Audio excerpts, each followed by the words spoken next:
कार्यवाही की शुरुआत हो गई है और बस थोड़ी देर बाद बजट 2020 उत्तर प्रदेश की जनता के सामने होगा। वितरित किए जाने की व्यवस्था इस प्रकार है।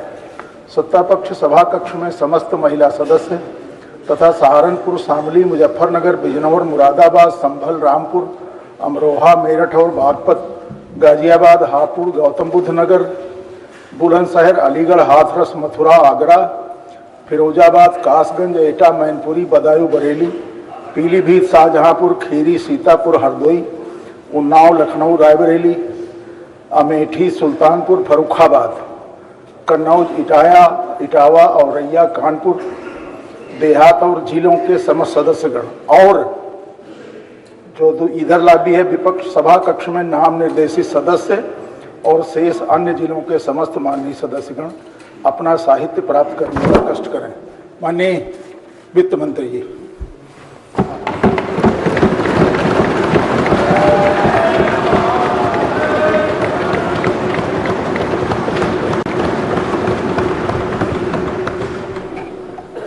धन्यवाद अध्यक्ष जी।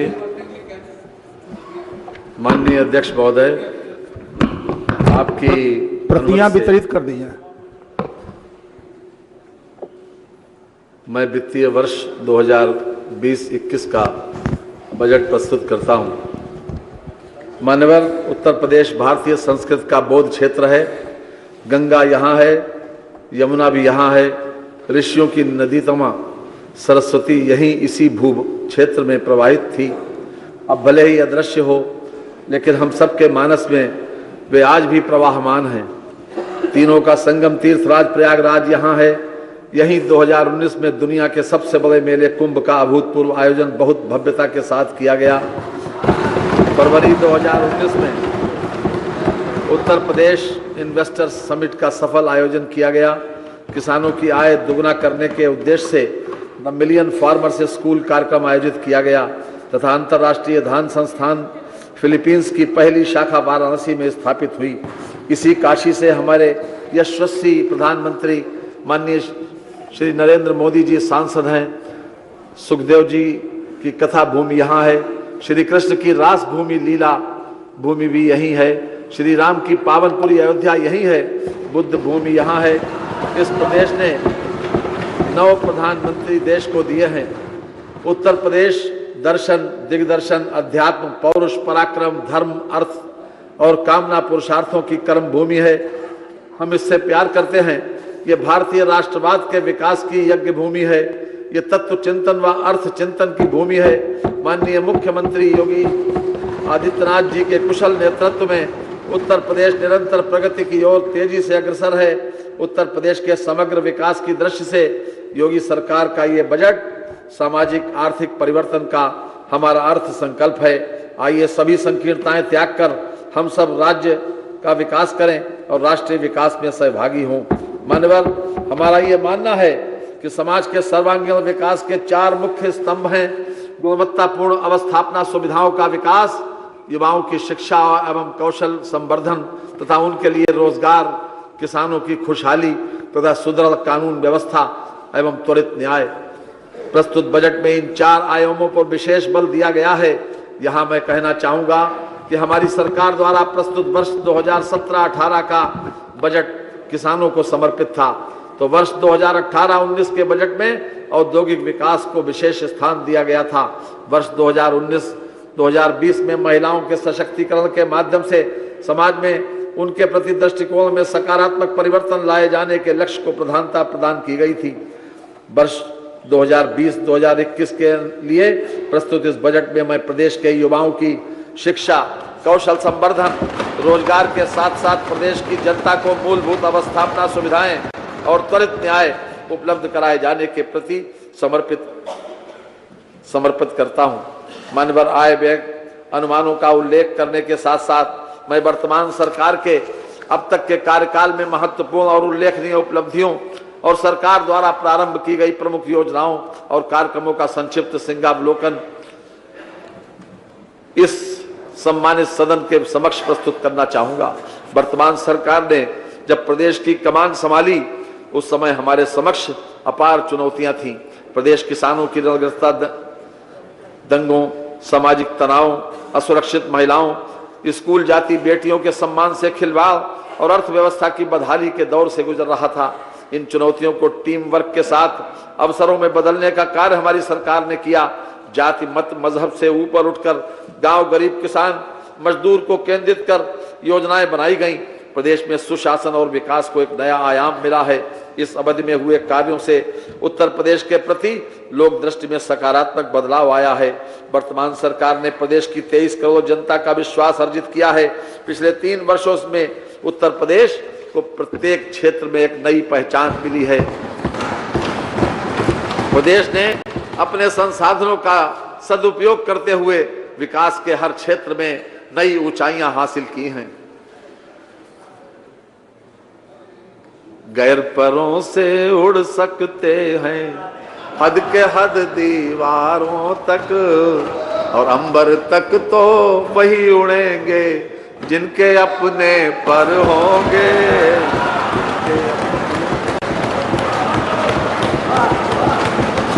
मान्यवर, आधुनिक भारत के महान संत, मनीषी एवं युवाओं के लिए प्रेरणा स्रोत श्रद्धेय स्वामी विवेकानंद के जन्मदिन 12 जनवरी को 23वें राष्ट्रीय युवा उत्सव 2020 के रूप में प्रदेश में आयोजित किया गया। इस अवसर पर 12 जनवरी से 16 जनवरी तक राष्ट्रीय एकता, सांप्रदायिक समभाव, भाईचारा व राष्ट्रीय पौरुष को बढ़ावा देने वाले कार्यक्रम आयोजित किए गए। इन कार्यक्रमों में पूरे देश से आए युवाओं ने पूरे उत्साह के साथ भाग लिया। साथ में Commonwealth parliamentary association India regional conference का आयोजन 15 जनवरी से 19 जनवरी 2020 तक लखनऊ में पहली बार किया गया। इस अवसर पर कॉमनवेल्थ देशों के प्रतिनिधियों द्वारा सस्टेनेबल डेवलपमेंट कार्यक्रम तथा लोकतंत्र के प्रति अपनी प्रतिबद्धता व्यक्त की गई। कॉन्फ्रेंस में राज्यसभा एवं लोकसभा के साथ साथ देश के विभिन्न राज्यों की विधायिकाओं के अध्यक्षों एवं सदस्यों द्वारा प्रतिभाग किया गया। नमामि गंगे मिशन के अंतर्गत 27 जनवरी 2020 से 31 जनवरी 2020 तक 5 दिवसीय गंगा यात्रा का आयोजन प्रदेश में किया गया। गंगा यात्रा का शुभारंभ बिजनौर और बलिया दोनों स्थलों से किया गया। बिजनौर से कानपुर और बलिया से कानपुर तक की यात्राएं सड़क मार्ग और नाव द्वारा की गईं। इस यात्रा में 8 केंद्रीय मंत्रियों, यात्रा मार्ग में पड़ने वाले जनपदों के प्रभारी मंत्रियों तथा अन्य मंत्रियों के साथ जनसाधारण ने भी सक्रिय प्रतिभाग किया। मान्यवर, आप अवगत हैं कि केंद्र सरकार द्वारा वर्ष 2015 में योजना आयोग के स्थान पर नीति आयोग का गठन किया गया, जिसके अत्यंत सकारात्मक परिणाम प्राप्त हुए हैं। मैं इस सम्मानित सदन को अवगत कराना चाहूंगा कि केंद्र सरकार के अनुरूप उत्तर प्रदेश में राज्य योजना आयोग के स्थान पर राज्य नीति आयोग का गठन किया जाएगा। राज्य नीति आयोग द्वारा राज्य के समेकित तथा सतत विकास के लिए रोड मैप तैयार किया जाएगा। जनपद स्तर पर यथार्थपरक योजनाएं तैयार करने तथा उनके समेकन हेतु तंत्र तैयार किया जाएगा। औद्योगिक विकास एवं अवस्थापना, माननीय प्रधानमंत्री जी के द्वारा भारत की अर्थव्यवस्था को वर्ष 2024 तक $5 ट्रिलियन इकोनॉमी बनाने का महत्वाकांक्षी लक्ष्य रखा गया है। इसे संभव बनाने के लिए हमारी सरकार ने उत्तर प्रदेश की अर्थव्यवस्था को कम से कम $1 ट्रिलियन इकोनॉमी बनाने का लक्ष्य निर्धारित किया है। इस लक्ष्य की प्राप्ति हेतु प्रदेश के आर्थिक विकास के साथ साथ रोजगार के अवसर उपलब्ध कराने तथा प्रदेश के तेजी से औद्योगिकरण के लिए प्रदेश सरकार सतत प्रयासरत है। प्रदेश को विभिन्न क्षेत्रों में निजी पूंजी विनिवेश के लिए आकर्षक गंतव्य बनाने की दिशा में सरकार ने अथक प्रयास किए हैं। मात्र 3 साल के कार्यकाल में investor summit, 2 ground breaking ceremony, Pravasi Bharatiya दिवस का आयोजन किया गया है और लगभग 2 लाख करोड़ रुपए का निवेश सुनिश्चित किया गया, जो प्रदेश के औद्योगिक विकास के इतिहास में अभूतपूर्व है। प्रदेश में ईज ऑफ डूइंग बिजनेस में निरंतर सुधार हुआ है और उत्तर प्रदेश को अचीवर्स राज्यों की श्रेणी में स्थान प्राप्त हुआ है। 11वें डिफेंस एक्सपो का आयोजन लखनऊ में 5 से 9 फरवरी 2020 तक सफलतापूर्वक किया गया। इस आयोजन में विदेशों से रक्षा क्षेत्र के 3000 से अधिक प्रतिनिधियों व देश के 10,000 से अधिक प्रतिभागियों ने भाग लिया। इस आयोजन में 40 से अधिक देशों के रक्षा मंत्रियों की कॉन्फ्रेंस आयोजित की गई। इसमें 23 MOU उत्तर प्रदेश सरकार के डिफेंस कॉरिडोर की ओर से हस्ताक्षरित किए गए, जिनसे प्रदेश में लगभग 50,000 करोड़ रुपए का निवेश संभावित है। प्रदेश की राजधानी लखनऊ से गाजीपुर तक 341 किलोमीटर लंबाई में पूर्वांचल एक्सप्रेसवे परियोजना का निर्माण कार्य प्रारंभ हो चुका है। परियोजना की कुल लागत लगभग 22,497 करोड़ रुपए है। गोरखपुर का पूर्वांचल एक्सप्रेसवे से जोड़ने के लिए लगभग 91 किलोमीटर लंबाई में गोरखपुर लिंक एक्सप्रेसवे के निर्माण का निर्णय लिया गया है। पूर्वांचल एक्सप्रेसवे से बलिया को जोड़ने के लिए बलिया लिंक एक्सप्रेसवे के निर्माण का निर्णय लिया गया है। बुंदेलखंड क्षेत्र में सामाजिक एवं आर्थिक विकास को गति देने के लिए जनपद चित्रकूट को जनपद इटावा में आगरा लखनऊ एक्सप्रेसवे मार्ग से जोड़ने हेतु लगभग 297 किलोमीटर लंबाई का बुंदेलखंड एक्सप्रेसवे निर्माणाधीन है। यह एक्सप्रेसवे बुंदेलखंड के लिए लाइफ लाइन सिद्ध होगा। मेरठ से प्रयागराज तक लगभग 637 किलोमीटर लंबे गंगा एक्सप्रेसवे, जो कि देश का सबसे बड़ा एक्सप्रेसवे होगा, के निर्माण का निर्णय लिया गया है। परियोजना हेतु 2000 करोड़ रुपए की व्यवस्था प्रस्तावित है। उत्तर प्रदेश में डिफेंस कॉरिडोर विकसित किए जाने हेतु डिफेंस इंडस्ट्रियल कॉरिडोर परियोजना के लिए आवश्यक भूमि झांसी, चित्रकूट, जालौन, अलीगढ़, आगरा तथा कानपुर जनपदों में चिन्हित की गई है। नागरिक उड्डयन, प्रदेश में हवाई कनेक्टिविटी को बढ़ावा देने के लिए रीजनल कनेक्टिविटी स्कीम लागू है। इस योजना को और व्यापक बनाने के लिए राज्य सरकार द्वारा उत्तर प्रदेश नागर विमान प्रोत्साहन नीति प्रख्यापित की गई है, जिसमें रीजनल कनेक्टिविटी स्कीम के साथ साथ नॉन रीजनल कनेक्टिविटी उड़ानों के लिए प्रोत्साहन प्रदान किए जाने की व्यवस्था है। राज्य सरकार की इस नीति के सकारात्मक परिणाम स्वरूप विगत 2 वर्षों में उत्तर प्रदेश से विभिन्न शहरों की हवाई कनेक्टिविटी तथा पैसेंजर ट्रैफिक में वृद्धि हुई है। प्रदेश में 8 हवाई अड्डे क्रियाशील हैं तथा 11 नए हवाई अड्डों पर कार्य चल रहा है। जनपद गौतम बुद्ध नगर के जेवर में नोएडा इंटरनेशनल ग्रीनफील्ड एयरपोर्ट के लिए 2000 करोड़ रुपए की व्यवस्था प्रस्तावित है। एयरपोर्ट का संचालन वर्ष 2023 तक संभावित है। अयोध्या एयरपोर्ट के लिए 500 करोड़ रुपए तथा रीजनल कनेक्टिविटी स्कीम एयरपोर्ट्स के लिए 92 करोड़ 50 लाख रुपए की व्यवस्था प्रस्तावित है। कानून व्यवस्था, राज्य व्यवस्था का एक महत्वपूर्ण कार्य विधि व्यवस्था का प्रवर्तन है। वाल्मीकि जी ने रामायण में राज व्यवस्था विहीन स्थिति का वर्णन किया है। ऐसे राष्ट्र में कृषि और पशुपालन नहीं होते, सभागृहों, उद्यानों, उपासना स्थलों व मंदिरों के निर्माण नहीं होते, भय व्याप्त रहता है, कलाकार अपनी कला का प्रदर्शन नहीं करते, सामाजिक उत्सव नहीं होते, व्यापारिक कार्य नहीं होते, पति पत्नी साथ साथ पर्यटन नहीं करते, अराजक दशा में लोग परस्पर एक दूसरे को ही मारने लगते हैं। ऐसी स्थिति यहाँ उत्तर प्रदेश में 2016 तक थी। भय था, उत्सवों के आयोजनों में दंगे थे, उपासना स्थलों व मंदिर निर्माण की चर्चा भी असंभव थी, घोर अराजकता थी, व्यापारी वसूली के शिकार थे। वर्तमान सरकार ने हर स्तर पर अराजकता समाप्त करके कानून का शासन स्थापित किया है। यहाँ मैं चंद पंक्तियों में एक और समाज में अराजकता फैलाने की कोशिश करने वाले स्वार्थी, असामाजिक और राष्ट्र विरोधी ताकतों तथा दूसरी ओर उनका डटकर मुकाबला करने की सरकार की प्रतिबद्धता को व्यक्त करना चाहता हूं।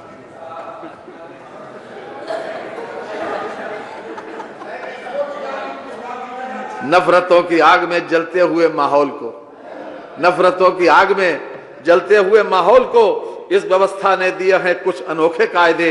एक तरफ शोर है, बगावत है, माल है, मुल्क है, सियासत है, एक तरफ हौसले है, मेहनत है, नीति है, नियम है, हुकूमत है। हमारी सरकार ने कानून व्यवस्था पर जीरो टॉलरेंस की नीति अपनाई है। कानून के डर से बड़ी संख्या में अपराधी आत्मसमर्पण कर अथवा स्वयं जमानत निरस्त कराकर जेल गए हैं। मार्च 2017 से नवंबर 2019 तक की अवधि में पुलिस द्वारा कार्रवाई करते हुए बड़ी संख्या में अवैध आग्नेयास्त्र, कारतूस, बम और 615 अवैध शस्त्र फैक्ट्री बरामद की गई। वर्ष 2017 के सापेक्ष गत वर्ष दुष्कर्म की घटनाओं में 35% की कमी आई है। इसी प्रकार डकैती में 53%, हत्या में 14%, लूट में 44%, फिरौती में हेतु अपहरण में 30% तथा बलवा में 38% की कमी आई है। हमारी सरकार ने अपराधियों के विरुद्ध सक्रिय व कठोर अभियोजन सुनिश्चित करते हुए उल्लेखनीय सफलता प्राप्त की है। पॉक्सो एक्ट के अंतर्गत वर्ष 2018 के आरोपितों को मृत्युदंड, 67 को आजीवन कारावास और 420 को अन्य सजा हुई। वर्ष 2019 में 3 को मृत्युदंड, 152 को आजीवन कारावास तथा 585 को अन्य सजा हुई है। प्रदेश की जनता को पुलिस की विभिन्न सेवाएं सरलता से उपलब्ध कराने के उद्देश्य से यूपी कॉप मोबाइल ऐप बनाया गया है, जिसमें 28 सेवाओं यथा ई प्राथमिकी पंजीकरण, वरिष्ठ नागरिक शिकायत, लापता व्यक्ति, किराएदार सत्यापन आदि का समावेश किया गया है। इस ऐप को 5 लाख से अधिक लोगों द्वारा डाउनलोड किया जा चुका है। वर्तमान परिवेश में साइबर अपराध एक बड़ी चुनौती के रूप में उभर रहे हैं। इन पर नियंत्रण हेतु जनपद गौतम बुद्ध नगर व लखनऊ में साइबर थाने क्रियाशील हैं तथा प्रदेश के अन्य परिक्षेत्रीय कार्यालयों में 16 साइबर थाने स्थापित किए जाने का निर्णय लिया गया है। कानून व्यवस्था को सुदृढ़ किए जाने हेतु गौतम बुद्ध नगर तथा लखनऊ में पुलिस कमिश्नरी सिस्टम लागू कर दिया गया है। इस व्यवस्था में पुलिस द्वारा अपराधियों के विरुद्ध त्वरित कार्रवाई की जा सकेगी। महिलाओं की सुरक्षा हेतु दिसंबर 2019 से सुरक्षा कवच योजना आरंभ की गई है। कामकाजी महिलाओं तथा महिला यात्रियों द्वारा रात्रि 10 बजे से प्रातः 6 बजे तक 112 पर डायल कर पुलिस सुरक्षा की मांग किए जाने पर पुलिस द्वारा उन्हें उनके गंतव्य तक सुरक्षित पहुंचाने की व्यवस्था की गई है। इस हेतु 300 टीआरबी में 2-2 महिलाएं हर शिफ्ट में नियुक्त की गई हैं। आगामी वर्ष के बजट में कानून व्यवस्था से संबंधित कतिपय महत्वपूर्ण योजनाओं एवं कार्यक्रमों हेतु प्रस्तावित बजट व्यवस्था का मैं संक्षिप्त विवरण देना चाहूंगा। पुलिस विभाग के अनावासीय भवनों के निर्माण हेतु 650 करोड़ रुपए तथा आवासीय भवनों के निर्माण हेतु 600 करोड़ रुपए की व्यवस्था प्रस्तावित है। नवसृजित जनपदों में आवासीय तथा अनावासीय भवनों के निर्माण हेतु 300 करोड़ रुपए की व्यवस्था प्रस्तावित है। अग्निशमन केंद्र के आवासीय तथा अनावासीय भवनों के निर्माण हेतु 150 करोड़ रुपए की व्यवस्था प्रस्तावित है। पुलिस बल आधुनिकीकरण योजना हेतु 122 करोड़ रुपए की व्यवस्था प्रस्तावित है। विधि विज्ञान प्रयोगशालाओं के निर्माण हेतु 60 करोड़ रुपए की व्यवस्था प्रस्तावित है। सेफ सिटी लखनऊ योजना हेतु 97 करोड़ रुपए की व्यवस्था प्रस्तावित है। Uttar Pradesh police forensic university की स्थापना हेतु 20 करोड़ रुपए की व्यवस्था प्रस्तावित है। कर्तव्य पालन के दौरान शहीद अथवा घायल हुए पुलिस एवं अग्निशमन सेवा के कर्मचारियों के परिवारों को अनुग्रह भुगतान हेतु 27 करोड़ रुपए की व्यवस्था प्रस्तावित है। अग्निशमन सेवाओं के सुदृढ़ीकरण हेतु 10 करोड़ रुपए तथा अग्निशमन केंद्रों पर बिजली की व्यवस्था सुदृढ़ किए जाने हेतु सोलर पावर प्लांट्स की स्थापना के लिए 20 करोड़ रुपए की व्यवस्था प्रस्तावित है। Central victim compensation fund scheme के अंतर्गत तेजाब, बलात्कार, मानव तस्करी अथवा हत्या के प्रकरणों में आर्थिक सहायता हेतु 28 करोड़ रुपए की व्यवस्था प्रस्तावित है। स्टूडेंट पुलिस कैडेट योजना हेतु 14 करोड़ रुपए की व्यवस्था प्रस्तावित है। Cyber crime prevention against women and children हेतु 3 करोड़ रुपए की व्यवस्था प्रस्तावित है। जनपद लखनऊ, गोरखपुर तथा बदायूं में महिला पीएससी वाहिनियां स्थापित हैं। प्रदेश में से 76 महिला थाने स्थापित हैं। जनपद लखीमपुर खीरी में 2 महिला थाने तथा अन्य सभी जनपदों में 1-1 महिला थाना स्थापित है। महिला एवं बाल कल्याण बेटी बचाओ बेटी पढ़ाओ योजना के अंतर्गत कन्या भ्रूण हत्या की रोकथाम के लिए जागरूकता कार्यक्रम 68 जनपदों में संचालित किया जा रहा है। मुख्यमंत्री कन्या सुमंगला योजना हेतु 1200 करोड़ रुपए की व्यवस्था प्रस्तावित है। निराश्रित महिला पेंशन योजना के अंतर्गत निराश्रित महिलाओं तथा उनके बच्चों के भरण पोषण हेतु 500 रुपए की धनराशि प्रतिमाह सीधे लाभार्थियों के खातों में प्रेषित की जाती है। इस योजना के अंतर्गत 1432 करोड़ रुपए की व्यवस्था प्रस्तावित है। वृद्ध एवं निराश्रित महिलाओं के पुनर्वासन एवं जीवन यापन हेतु स्वाधार गृह योजना का संचालन किया जा रहा है। प्रदेश में कुपोषण की रोकथाम के लिए राष्ट्रीय पोषण अभियान कार्यक्रम अनुमोदित किया गया है, जिसके द्वारा बच्चों, किशोरियों तथा महिलाओं में कुपोषण में कमी लाई जाएगी। इस योजना हेतु 4000 करोड़ रुपए की व्यवस्था प्रस्तावित है। युवाओं के लिए युवा समाज के भविष्य के निर्माता हैं। किसी भी समाज का सार्थक एवं चतुर्दिक विकास युवा ऊर्जा, शक्ति एवं अनुशासन से ही संभव है। इतिहास गवाह है कि विभिन्न कालखंडों में न केवल भारत अपितु संपूर्ण विश्व के में युवाओं ने समाज की दिशा बदली है। प्रदेश के युवाओं का आह्वान करते हुए मैं कहना चाहूंगा कि तुमने चाहा तो किया आसमान मुट्ठी में, कि तुमने चाहा तो किया आसमान मुट्ठी में, तुमने चाहा तो हवाओं के रुख बदल डाले और तुमने चाहा तो उफनते हुए सागर बांधे। तुमने चाहा तो पर्वतों के सर कुचल डाला। प्रदेश के युवाओं को स्वरोजगार तथा रोजगार से जोड़ने के लिए दो महत्वपूर्ण योजनाएं, मुख्यमंत्री शिक्षुता अप्रेंटिसशिप प्रोत्साहन योजना तथा युवा उद्यमिता विकास अभियान युवा प्रारंभ किए जाने का निर्णय लिया गया है। प्रदेश के युवाओं को उद्योगों व MSME इकाइयों में ऑन जॉब ट्रेनिंग प्रदान कराते हुए उन्हें निश्चित अवधि के रोजगार से जोड़ने के उद्देश्य से हमारी सरकार वित्तीय वर्ष 2020-21 से मुख्यमंत्री शिक्षुता प्रोत्साहन योजना को प्रारंभ करने जा रही है। योजना के क्रियान्वयन के फलस्वरूप प्रदेश के युवाओं को उद्योगों में प्रशिक्षण के साथ साथ मासिक प्रशिक्षण भत्ता प्रदान किया जाएगा। युवाओं को मिलने वाले कुल भत्ते में से 1,500 रुपए प्रति माह की धनराशि केंद्र सरकार के द्वारा, 1,000 रुपए प्रति माह की धनराशि राज्य सरकार द्वारा तथा शेष धनराशि संबंधित उद्योग द्वारा वहन की जाएगी। मुख्यमंत्री शिक्षुता प्रोत्साहन योजना के संचालन से प्रदेश के उद्योगों को कुशल कारीगर तथा युवाओं को प्रशिक्षण के साथ साथ रोजगार भी प्राप्त होगा। योजना हेतु 100 करोड़ रुपए की व्यवस्था प्रस्तावित है। प्रदेश में लाखों की संख्या में प्रशिक्षित युवाओं को युवा उद्यमिता विकास अभियान युवा के द्वारा रोजगार से स्वावलंबन की ओर बढ़ाने हेतु अभिनव पहल की जा रही है। प्रदेश के प्रत्येक जिले में युवा हब स्थापित किया जाएगा। जो इच्छुक युवाओं को परियोजना परिकल्पना से लेकर 1 वर्ष तक परियोजनाओं को वित्तीय मदद के साथ संचालन में सहायता प्रदान करेगा। लगभग 1,200 करोड़ रुपए की धनराशि जो युवाओं के लिए विभिन्न स्वतः रोजगार योजनाओं में राज्य को उपलब्ध है, इस युवा हब के माध्यम से ये योजनाएं समेकित रूप से क्रियान्वित की जाएंगी। ये योजना 1 लाख से अधिक युवाओं को स्वावलंबन की ओर ले जाएगी। प्रत्येक जिले में युवा हब की स्थापना हेतु 50 करोड़ रुपए की व्यवस्था प्रस्तावित है। लघु उद्योग, खादी एवं ग्राम उद्योग आदि क्षेत्रों में युवाओं को स्वरोजगार से जोड़ने के लिए मुख्यमंत्री युवा स्वरोजगार योजना, विश्वकर्मा श्रम सम्मान योजना, प्रधानमंत्री रोजगार सृजन कार्यक्रम, मुख्यमंत्री ग्रामोद्योग स्वरोजगार तथा ग्रामीण क्षेत्रों में निवास करने वाले युवाओं के लिए विशेष रोजगार योजना संचालित है। उच्च शिक्षा को बढ़ावा देने हेतु सहारनपुर, आजमगढ़ और अलीगढ़ में 3 नए राज्य विश्वविद्यालयों की स्थापना की जा रही है।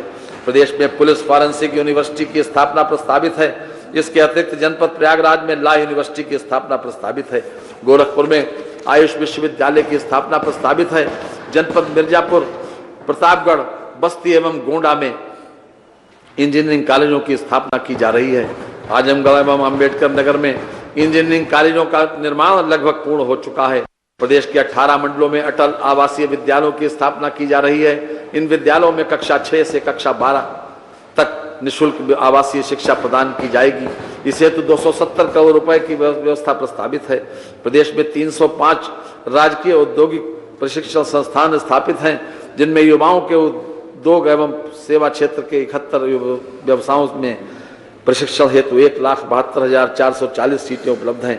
प्रदेश में 2,963 निजी औद्योगिक प्रशिक्षण संस्थान भी स्थापित हैं, जिनकी प्रशिक्षण क्षमता 4,58,243 है। उत्तर प्रदेश कौशल विकास मिशन द्वारा प्रदेश के 14 से 35 वर्ष आयु वर्ग के अल्प शिक्षित एवं बेरोजगार युवाओं को अल्प अवधि के निःशुल्क रोजगार परक व्यावसायिक प्रशिक्षण के माध्यम से लाभान्वित कर रोजगार से जोड़ा जा रहा है।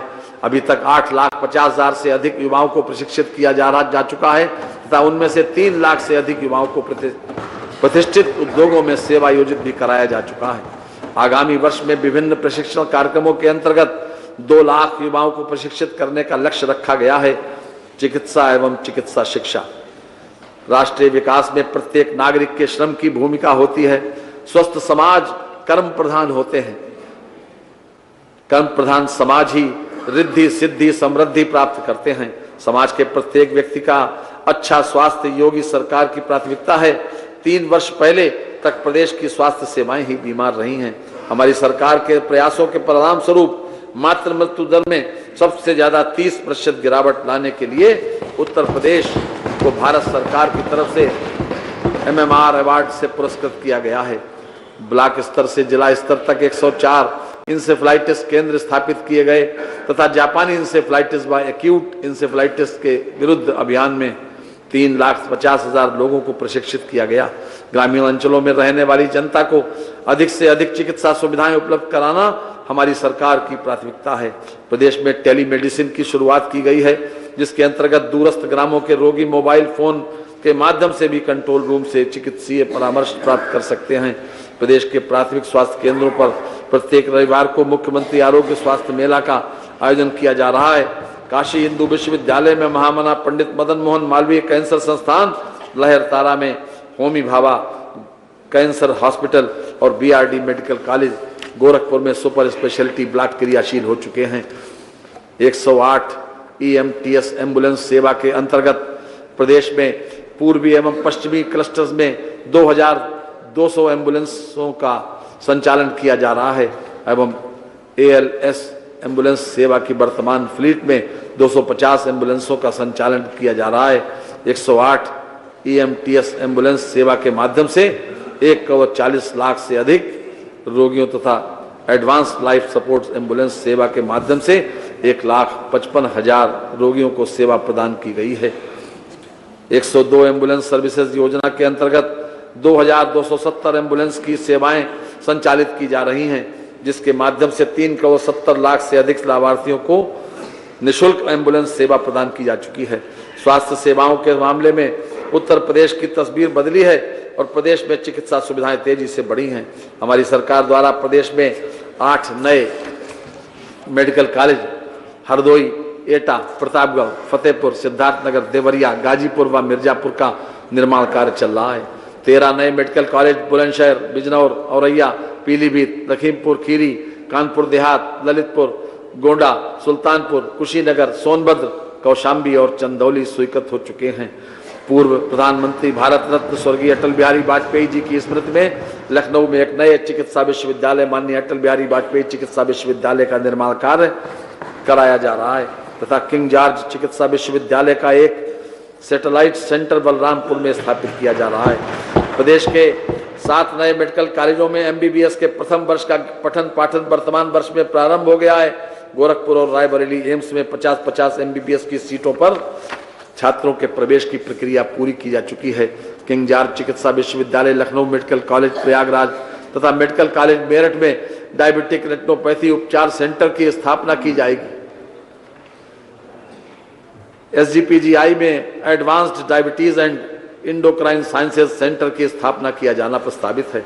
Ayushman Bharat national health protection mission के अंतर्गत प्रदेश में 1 करोड़ से भी अधिक लाभार्थियों के परिवारों को प्रतिवर्ष 5 लाख रुपए धनराशि तक की निःशुल्क चिकित्सा सुविधा राजकीय चिकित्सालयों एवं सूचीबद्ध निजी चिकित्सालयों के माध्यम से प्रदान की जा रही है।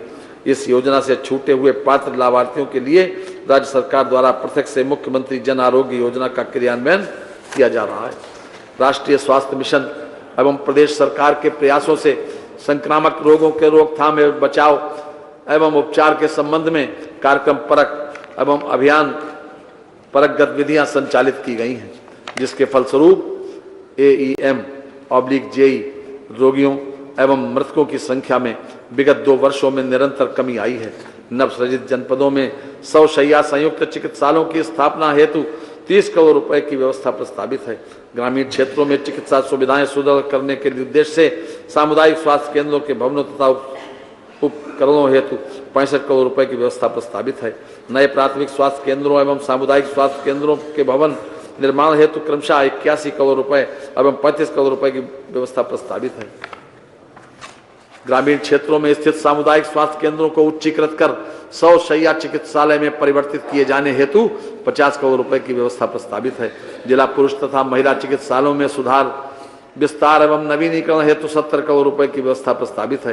डॉक्टर श्यामा प्रसाद मुखर्जी सिविल चिकित्सालय लखनऊ परिसर में OPD एवं वार्ड के विस्तार हेतु 50 लाख रुपए एवं ट्रामा सेंटर के भवन निर्माण हेतु 12 करोड़ 50 लाख रुपए की व्यवस्था प्रस्तावित है। प्रधानमंत्री मातृ वंदना योजना उत्तर प्रदेश के समस्त जनपदों में लागू है। योजना हेतु 291 करोड़ रुपए की व्यवस्था प्रस्तावित है। किंग जॉर्ज मेडिकल यूनिवर्सिटी हेतु 919 करोड़ रुपए की व्यवस्था प्रस्तावित है। SGPGI हेतु 820 करोड़ रुपए की व्यवस्था प्रस्तावित है। ग्रामीण आयुर्विज्ञान संस्थान सैफई हेतु 309 करोड़ रुपए की व्यवस्था प्रस्तावित है। डॉक्टर राम मनोहर लोहिया आयुर्विज्ञान संस्थान हेतु 477 करोड़ रुपए की व्यवस्था प्रस्तावित है। कैंसर संस्थान लखनऊ के लिए 187 करोड़ रुपए की व्यवस्था प्रस्तावित है। असाध्य रोगों के इलाज के हेतु निःशुल्क चिकित्सा सुविधा के लिए 40 करोड़ रुपए की व्यवस्था प्रस्तावित है। राजकीय मेडिकल कॉलेज आजमगढ़ के लिए 96 करोड़ रुपए की व्यवस्था प्रस्तावित है। जिला चिकित्सालयों को उच्चीकृत कर मेडिकल कॉलेजों की स्थापना की योजना के अंतर्गत 73 करोड़ 86 लाख रुपए की व्यवस्था प्रस्तावित है।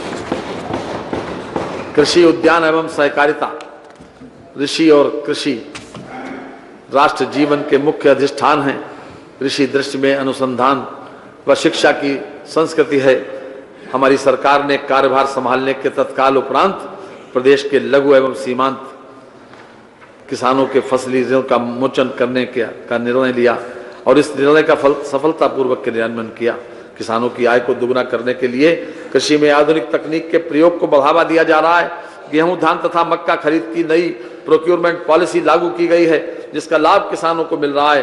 अंतर्राष्ट्रीय कृषि कुंभ का सफल आयोजन किया गया। उत्तर प्रदेश किसानों को देय अनुदान का भुगतान डीबीटी के माध्यम से करने तथा मंडी अधिनियम में संशोधन करने वाला देश का पहला राज्य बना।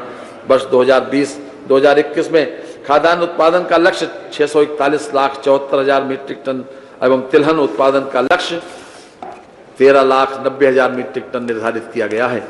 वर्ष 2018-19 में 581.03 मीट्रिक टन लक्ष्य के सापेक्ष 604,15,000 मीट्रिक टन खाद्यान्न उत्पादन हुआ, जो अब तक का सर्वाधिक रिकॉर्ड उत्पादन। आगामी वर्ष में 61,43,000 कुंतल गुणवत्तापूर्ण बीजों का वितरण किए जाने का लक्ष्य है। किसानों को पर्याप्त मात्रा में उर्वरकों की उपलब्धता सुनिश्चित की जा रही है। प्रदेश में उर्वरकों की कोई कमी नहीं होने दी गई है। आगामी वर्ष में 102 लाख मीट्रिक टन उर्वरक वितरण का लक्ष्य रखा गया है। कृषि श्रमिकों की कमी को देखते हुए मशीनीकरण को बढ़ावा देने हेतु अनुदान पर कृषि यंत्र उपलब्ध कराए जाने के लिए 1,694 कस्टम हायरिंग केंद्र तथा 305 फार्म मशीनरी बैंक की स्थापना कराकर 40,606 उन्नत कृषि यंत्रों का अनुदान पर वितरण किया जाना प्रस्तावित है। राष्ट्रीय कृषि बाजार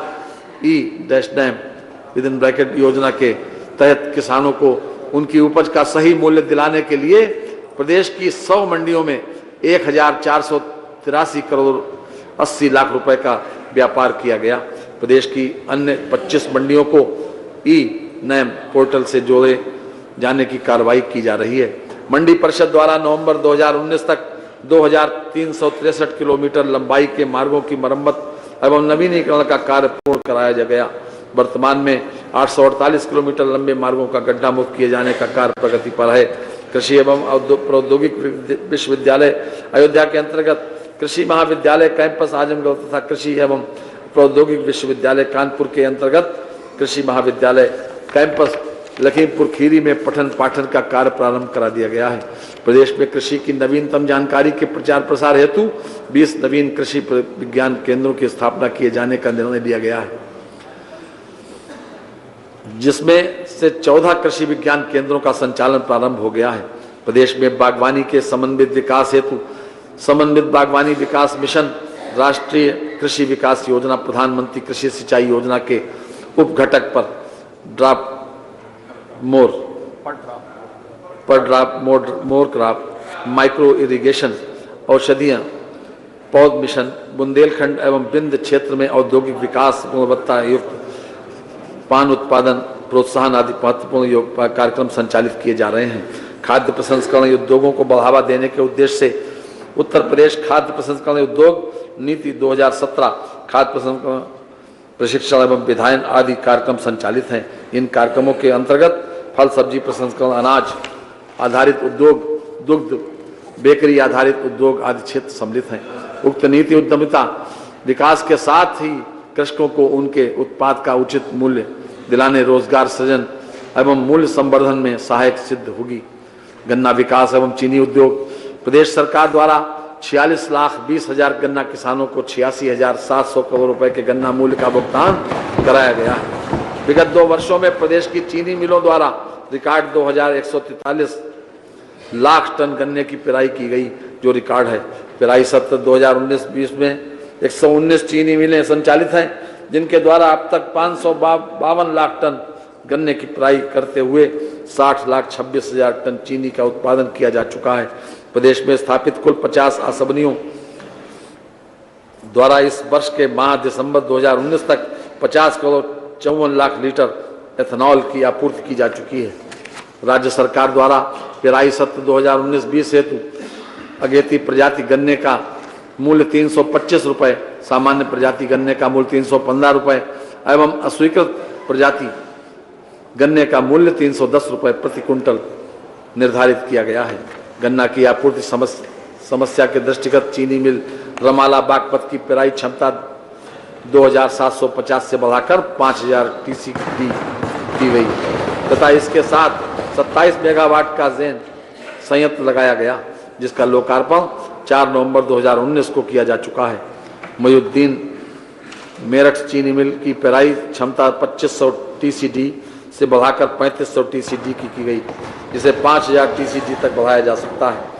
सहकारी चीनी मिल स्नेह रोड बिजनौर में 40 KLPD और सहकारी चीनी मिल सठियाव आजमगढ़ में 30 KLPD क्षमता की 2 नई डिस्टलरियां लगाई गई हैं।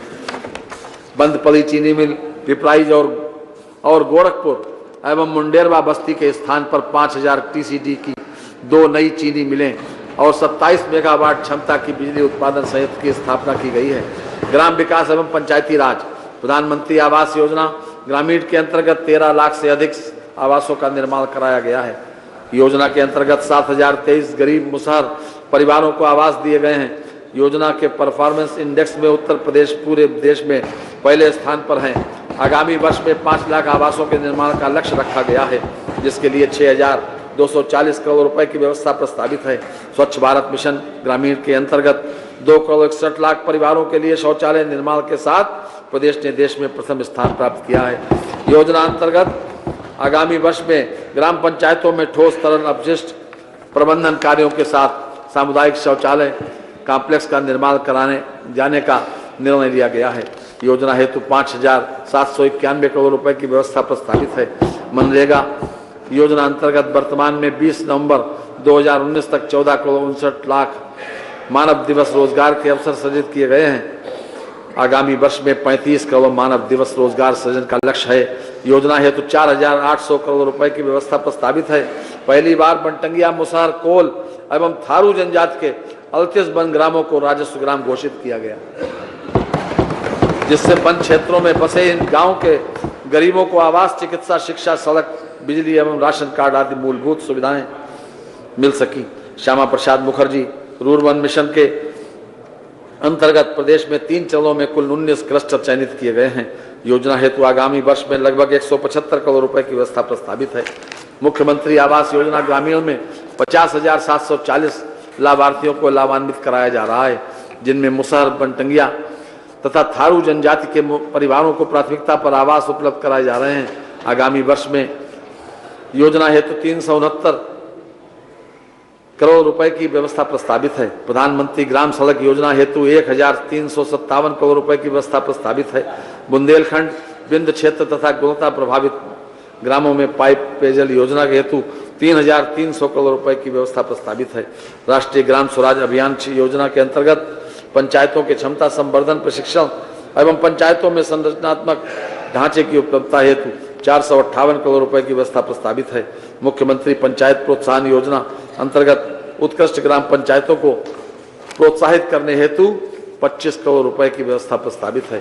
ग्रामीण स्टेडियम तथा ओपन जिम की व्यवस्था हेतु 25 करोड़ रुपए की व्यवस्था प्रस्तावित है। युवक एवं महिला मंगल दल को प्रोत्साहन हेतु 25 करोड़ रुपए की व्यवस्था प्रस्तावित है। ग्रामीण क्षेत्रों में चंद्रशेखर आजाद ग्रामीण विकास सचिवालय की स्थापना की योजना हेतु 30 करोड़ रुपए की व्यवस्था प्रस्तावित है। जल शक्ति एवं नमामि गंगे तथा ग्रामीण जलापूर्ति सिंचाई व्यवस्था को प्रभावी समन्वय एवं अनुश्रवण के माध्यम से सुदृढ़ किए जाने हेतु सिंचाई एवं जल संसाधन सिंचाई, यांत्रिक प्रति भूमि विकास तथा बाढ़ नियंत्रण विभागों को शासन स्तर पर गठित जल शक्ति विभाग के अंतर्गत रखा गया है। इसी प्रकार नमामि गंगे तथा ग्रामीण जलापूर्ति योजनाओं व लघु सिंचाई एवं भूगर्भ जल विभाग की योजनाओं के बेहतर समन्वय और अनुश्रवण हेतु शासन स्तर पर नमामि गंगे तथा ग्रामीण जलापूर्ति विभाग का गठन किया गया है। केंद्र सरकार द्वारा 6000 करोड़ रुपए की लागत वाली अटल भूजल योजना प्रारंभ की जा रही है। इस योजना का उद्देश्य उत्तर प्रदेश सहित 7 राज्यों में भूजल के संचयन को बढ़ावा देना और भूजल के अति दोहन पर रोक लगाना है। प्रदेश की जनता को इस योजना का अधिक से अधिक लाभ दिलाने के लिए सरकार प्रदेश में अटल भूजल योजना का पूर्ण प्रतिबद्धता के साथ क्रियान्वयन कराएगी। वर्तमान वर्ष में 14 सिंचाई परियोजनाओं को पूर्ण करने का लक्ष्य है। इसमें अर्जुन सहायक नहर परियोजना, सरयू नहर राष्ट्रीय परियोजना तथा मध्य गंगा द्वितीय चरण परियोजना प्रमुख हैं। वर्षों से अधूरी पड़ी बाण सागर, पहुंच बांध, पथरई बांध, पहाड़ी बांध, लहचुरा बांध, गुंटा बांध, मौदहा बांध तथा जमरार बांध आदि परियोजनाओं को वर्तमान सरकार ने पूरा किया। इन परियोजनाओं के पूर्ण होने से 2,66,000 हेक्टेयर सिंचन क्षमता में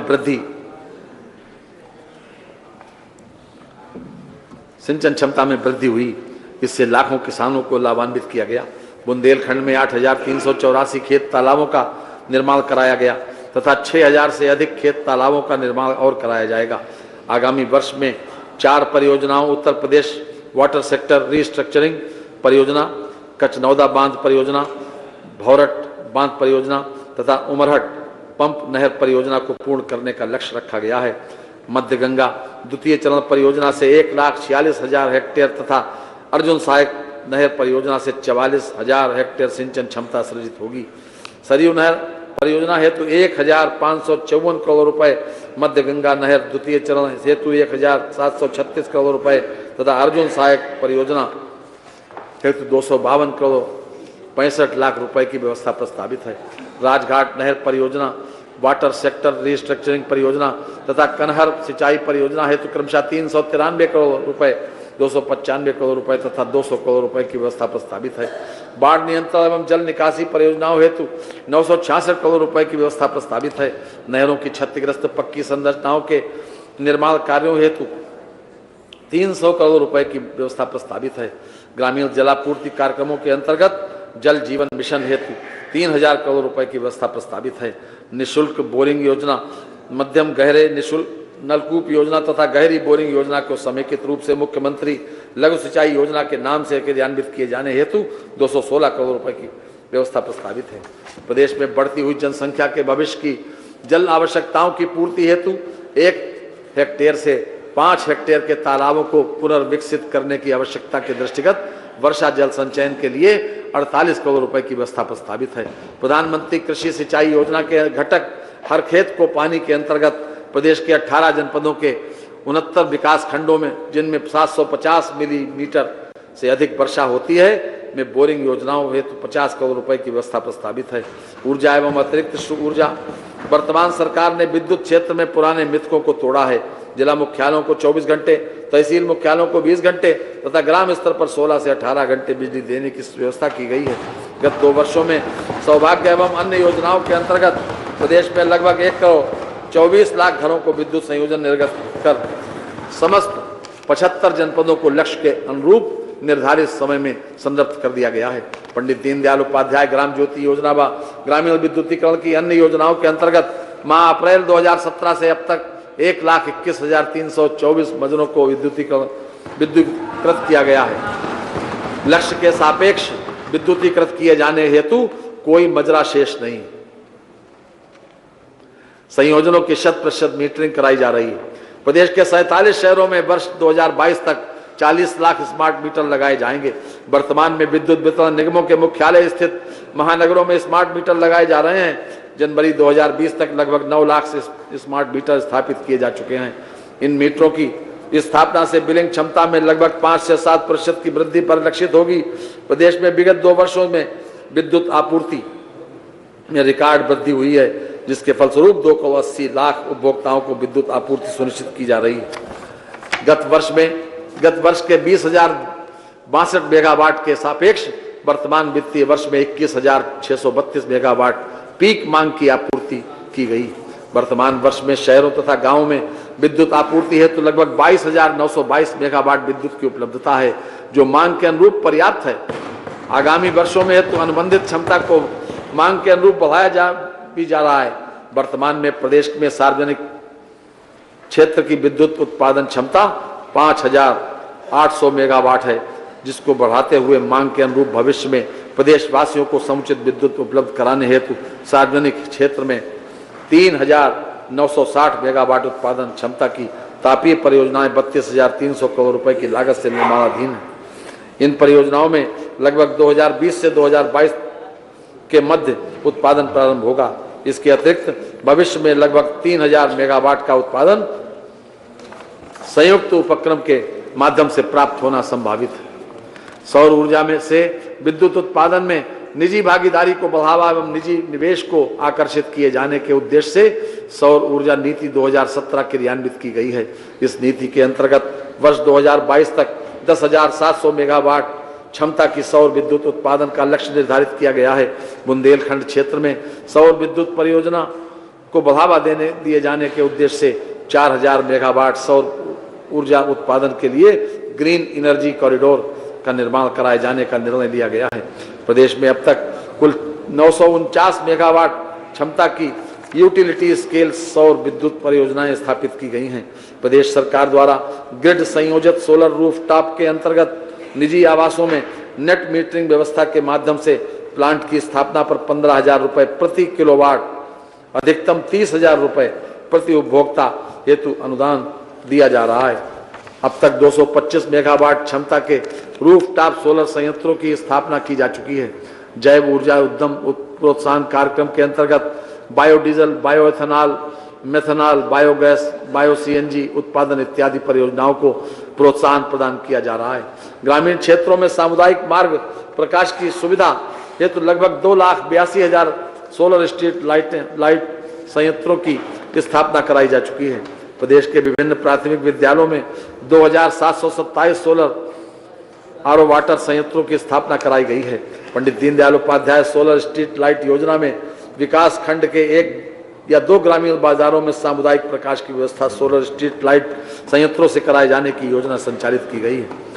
आवास एवं नगर विकास, प्रधानमंत्री आवास योजना के लाभार्थियों को भवन आवंटन में समाज के अत्यंत गरीब व्यक्तियों लाभार्थियों को का पंजीकरण शुल्क 25,000 रुपए से घटाकर 5,000 रुपए किया गया तथा दिव्यांगजन हेतु भवनों के आवंटन में 3% आरक्षण को बढ़ाकर 5% किया गया। सबके लिए आवास योजना के अंतर्गत प्रदेश के विकास प्राधिकरणों, विशेष क्षेत्र विकास प्राधिकरण तथा उत्तर प्रदेश आवास एवं विकास परिषद द्वारा नगरीय क्षेत्र में आवासीय आवश्यकता की बढ़ी हुई मांग को लगातार पूर्ण किए जाने का लक्ष्य है। दुर्बल आय वर्ग के लिए मार्च 2021 तक 4 लाख भवनों के निर्माण का लक्ष्य है। लखनऊ, गाजियाबाद तथा नोएडा में मेट्रो रेल संचालित है। दिल्ली से Meerut regional rapid transit system का कार्य प्रगति में है, जिसके लिए 900 करोड़ रुपए की व्यवस्था प्रस्तावित है। कानपुर मेट्रो रेल परियोजना भारत सरकार द्वारा अनुमोदित करते हुए परियोजना की लागत 11,076 करोड़ रुपए अनुमोदित की गई है। परियोजना की कुल लंबाई 32 किलोमीटर है। कानपुर मेट्रो पर कार्य प्रारंभ हो चुका है। परियोजना हेतु 358 करोड़ रुपए की व्यवस्था प्रस्तावित है। आगरा मेट्रो रेल परियोजना भारत सरकार द्वारा 8,379 करोड़ रुपए की लागत से अनुमोदित की गई है। परियोजना की कुल लंबाई 29 किलोमीटर है। परियोजना हेतु 286 करोड़ रुपए की व्यवस्था प्रस्तावित है।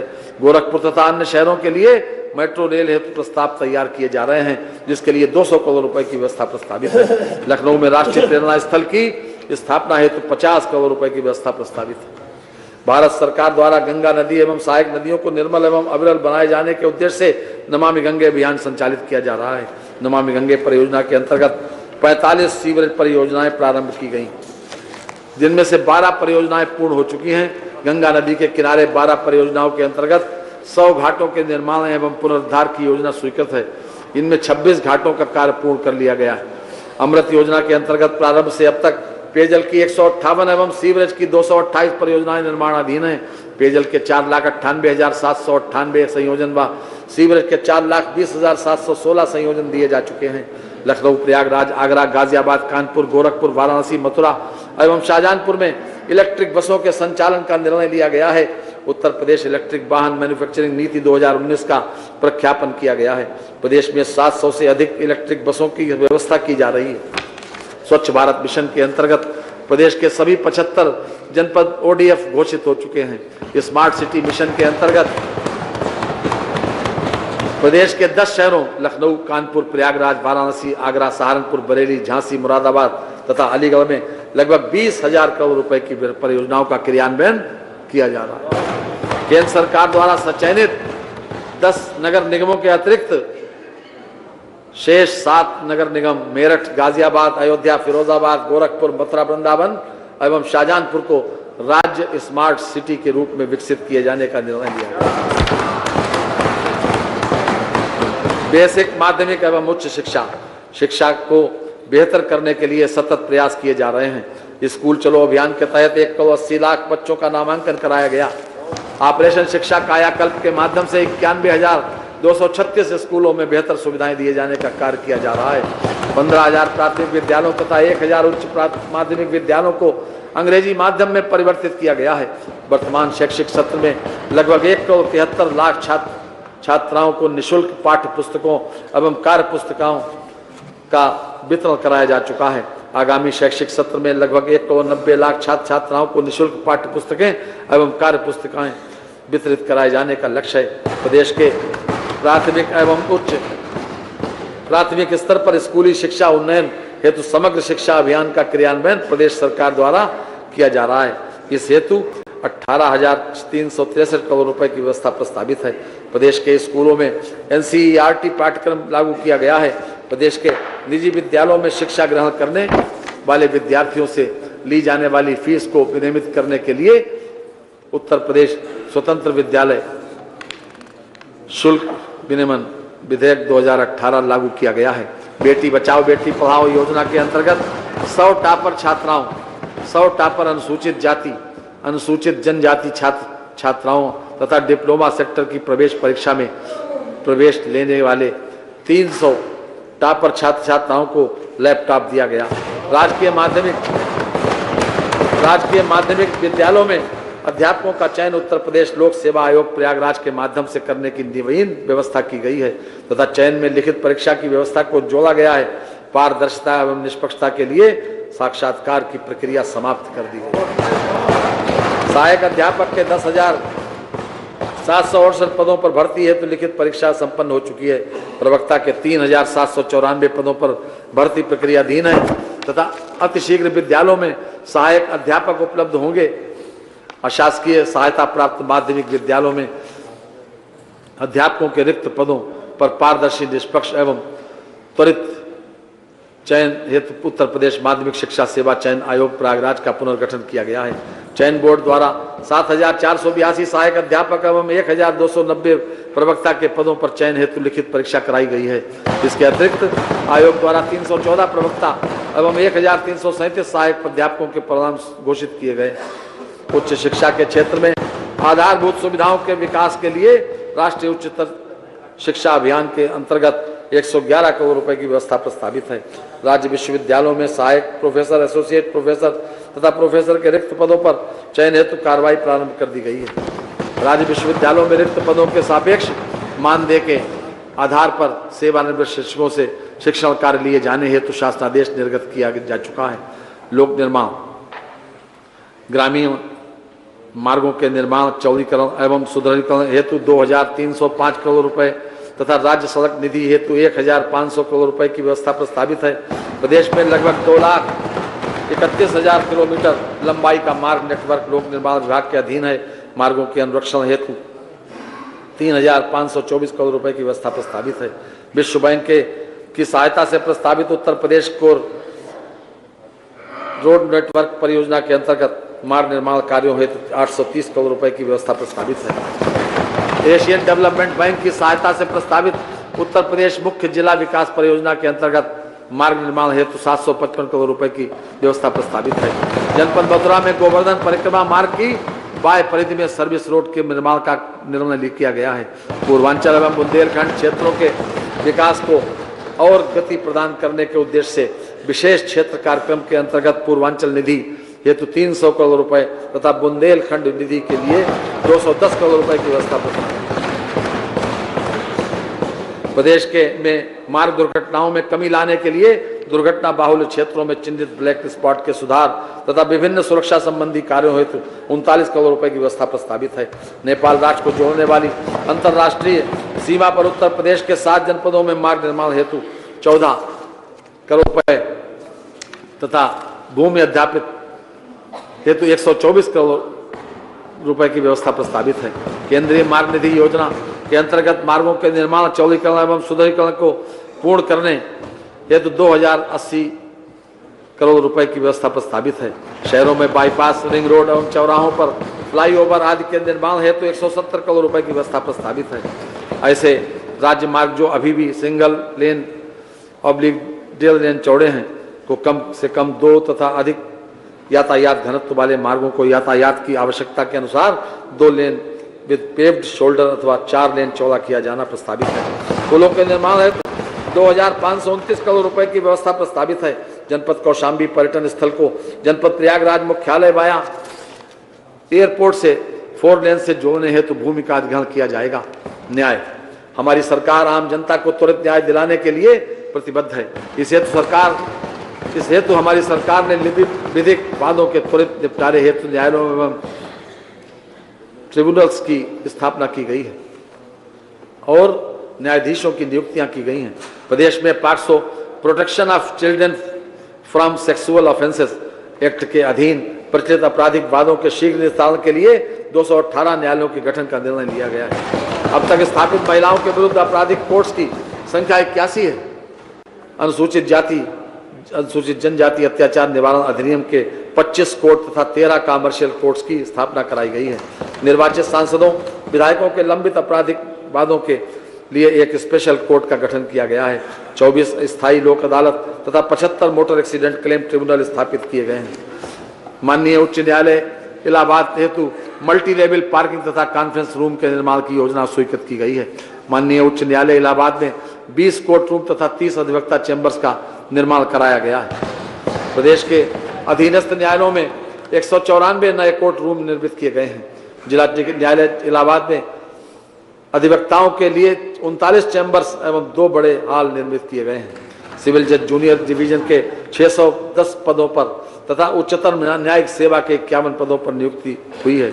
माननीय उच्च न्यायालय में निर्माण कार्यों तथा मशीनें, साज सज्जा एवं उपकरणों के क्रय हेतु 533 करोड़ रुपए की व्यवस्था प्रस्तावित है। माननीय उच्च न्यायालय इलाहाबाद की लखनऊ खंडपीठ के लिए नए भवनों के निर्माण हेतु कार्य हेतु 150 करोड़ रुपए की व्यवस्था प्रस्तावित है। माननीय उच्च न्यायालय के न्यायमूर्ति के लिए आवासीय भवनों के निर्माण हेतु 100 करोड़ रुपए की व्यवस्था प्रस्तावित है। प्रदेश के विभिन्न जनपदों में न्यायालयों की स्थापना हेतु 400 करोड़ रुपए की व्यवस्था प्रस्तावित है। जनपदों में न्यायिक अधिकारियों के लिए आवास के निर्माण हेतु 150 करोड़ रुपए की धनराशि प्रस्तावित है। प्रदेश के अधीनस्थ न्यायालयों की सुरक्षा हेतु सीसीटीवी कैमरा एवं अन्य सुरक्षा उपकरण हेतु 75 करोड़ रुपए की व्यवस्था प्रस्तावित है। उत्तर प्रदेश अधिवक्ता कल्याण निधि से संबंधित कल्याणकारी स्टाम्पों की बिक्री की शुद्ध प्राप्ति का अधिवक्ता कल्याण निधि हेतु न्यासी समिति को अंतरण हेतु 6 करोड़ रुपए तथा समिति को अनुदान हेतु 20 करोड़ रुपए की व्यवस्था प्रस्तावित है। युवा अधिवक्ताओं को आर्थिक सहायता प्रदान किए जाने के लिए कार्पस फंड हेतु 5 करोड़ रुपए तथा किताब एवं पत्रिका हेतु 10 करोड़ रुपए की धनराशि व्यवस्था प्रस्तावित है। प्रदेश के विभिन्न जनपदों में अधिवक्ता चैम्बर का निर्माण एवं उनमें अन्य व्यवस्थापना सुविधाओं के विकास हेतु 5 करोड़ रुपए की व्यवस्था प्रस्तावित है। मानवर कठोर कानून व्यवस्था स्थापित करने और जनता को त्वरित न्याय दिलाने की दिशा में हमारी सरकार द्वारा किए गए और किए जा रहे अथक और सफल प्रयासों से प्रदेश में कानून व्यवस्था के प्रति जनसाधारण में विश्वास की भावना बलती हुई है और अब जनता स्वयं को सुरक्षित महसूस कर रही है। इन भावनाओं को व्यक्त करते हुए मैं कहना चाहूंगा कि भय के सब तटबंध तोड़कर जनता को विश्वास दिया है। रोकी अपराधों की आंधी, जन जन को एहसास दिया है। भ्रष्टाचारी आतंकित हैं, योगी की सरकार में स्वच्छ पारदर्शी शासन का हमने सफल प्रयास किया।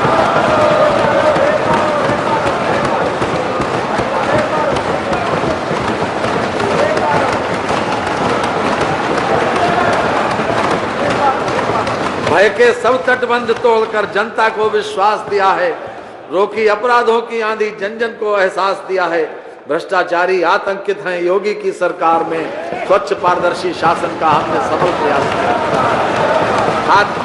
खाद्य एवं रसद मूल्य समर्थन योजना के अंतर्गत रबी विपणन वर्ष 2019-20 में 6,796 क्रय केंद्र स्थापित कर 37 लाख मीट्रिक टन गेहूं का रिकॉर्ड खरीद की गई। व्यापक कृषि हित का ध्यान में रखकर गेहूं क्रय की अवधि को विस्तारित कर दिनांक 25 जून 2019 तक गेहूं क्रय का कार्य किया गया है, इससे 7,53,414 किसान लाभान्वित हुए और 6,889 करोड़ रुपए का भुगतान सीधे किसानों के खातों में किया गया। खरीफ विपणन वर्ष 2019-2020 के अंतर्गत धान क्रय का कार्य संपूर्ण प्रदेश के प्रारंभ हो चुका है, जो माह फरवरी 2020 तक चलेगा। इस वर्ष भारत सरकार द्वारा धान कामन का समर्थन मूल्य 1,815 रुपए प्रति कुंटल एवं धान ग्रेड ए का समर्थन मूल्य 1,835 रुपए प्रति कुंटल निर्धारित किया गया है। उतराई छनाई की मद में 20 रुपए प्रति कुंटल कृषकों को अतिरिक्त रूप में दिए जाएंगे।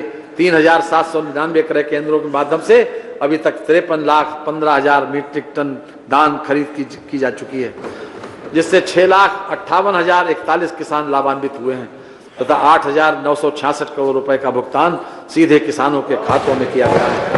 पशुपालन, दुग्ध विकास एवं मत्स्य गोवंश संरक्षण हमारी सांस्कृतिक परंपरा है, संविधान का नीति निर्देशक तत्व भी है।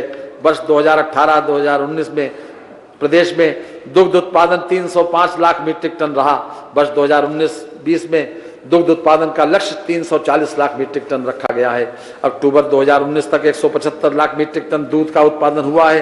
प्रदेश के 18 मंडलों में ग्रामीण और शहरी क्षेत्रों को मिलाकर 4,900 से अधिक गो आश्रय स्थलों में लगभग 4 लाख गोवंश संरक्षित किए गए हैं।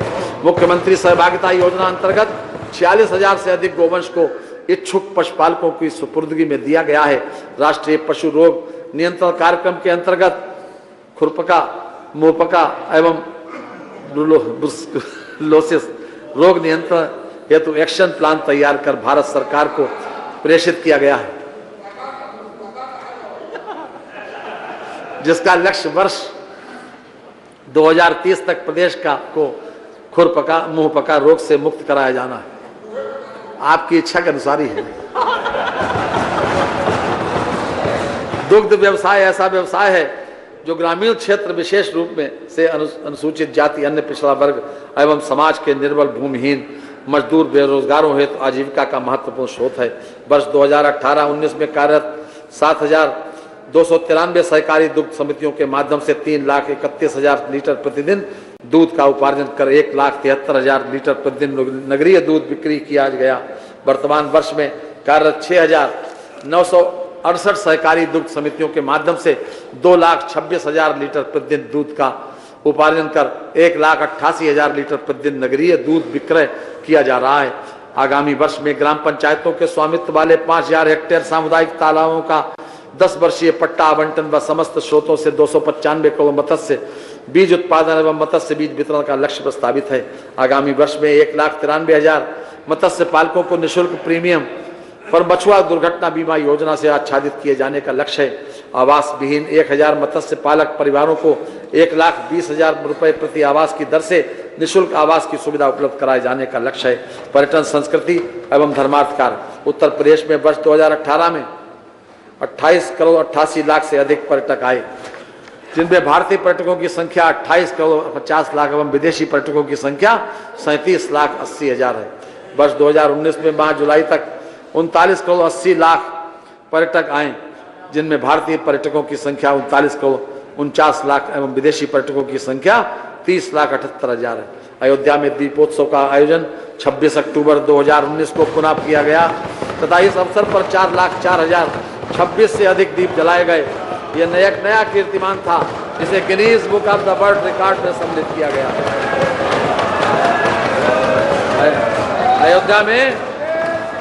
अयोध्या में उच्च स्तरीय पर्यटक अवस्थापना सुविधाओं के विकास हेतु 85 करोड़ रुपए की व्यवस्था प्रस्तावित है। अयोध्या में तुलसी स्मारक भवन के सुदृढ़ीकरण हेतु 10 करोड़ रुपए की व्यवस्था प्रस्तावित है। जनपद वाराणसी में सांस्कृतिक केंद्र की स्थापना के लिए 180 करोड़ रुपए की व्यवस्था प्रस्तावित है।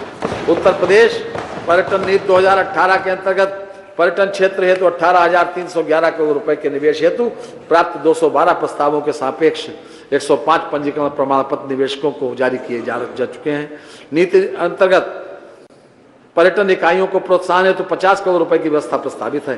प्रदेश के सांस्कृतिक एवं प्राचीन धरोहरों को संरक्षित किए जाने के उद्देश्य से जनपद हापुड़ में गढ़मुक्तेश्वर क्षेत्र के विकास, गोरखपुर में रामगढ़ तालके में वाटर स्पोर्ट्स के विकास, महत्वपूर्ण पर्यटन स्थलों पर हेलीपोर्ट का निर्माण, 46 पर्यटन विकास योजनाओं को क्रियान्वयन इत्यादि कतिपय महत्वाकांक्षी योजनाएं प्रस्तावित हैं।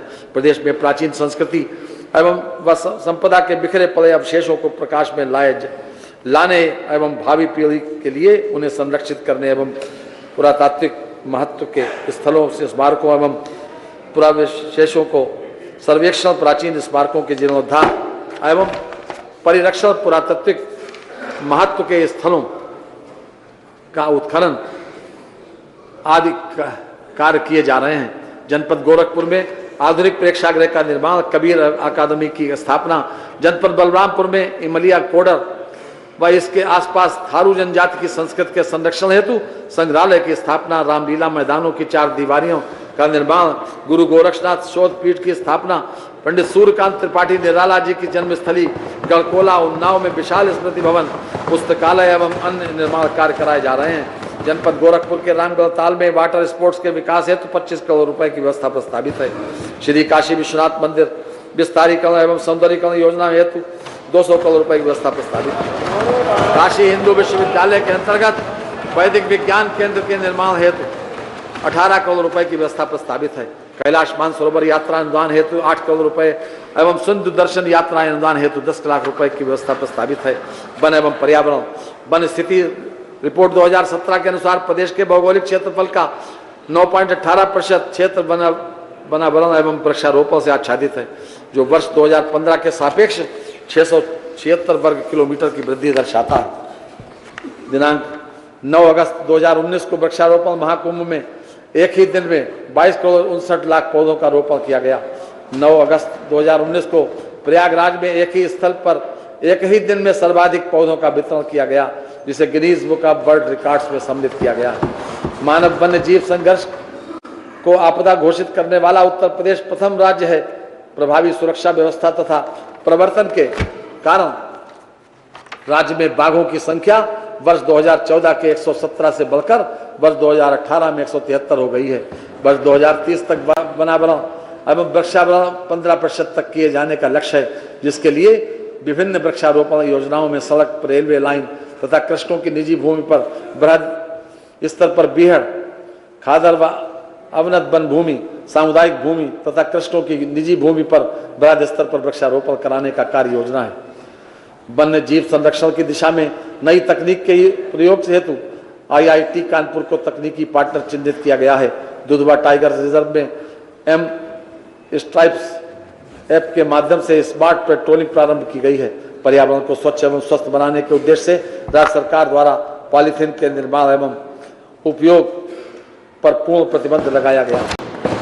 प्रदेश के प्रमुख शहरों में प्रभावी प्रदूषण नियंत्रण के उद्देश्य से 15 शहरों में वायु प्रदूषण नियंत्रण तथा 14 नदी खंडों में जल प्रदूषण नियंत्रण कार्य योजना क्रियान्वित है।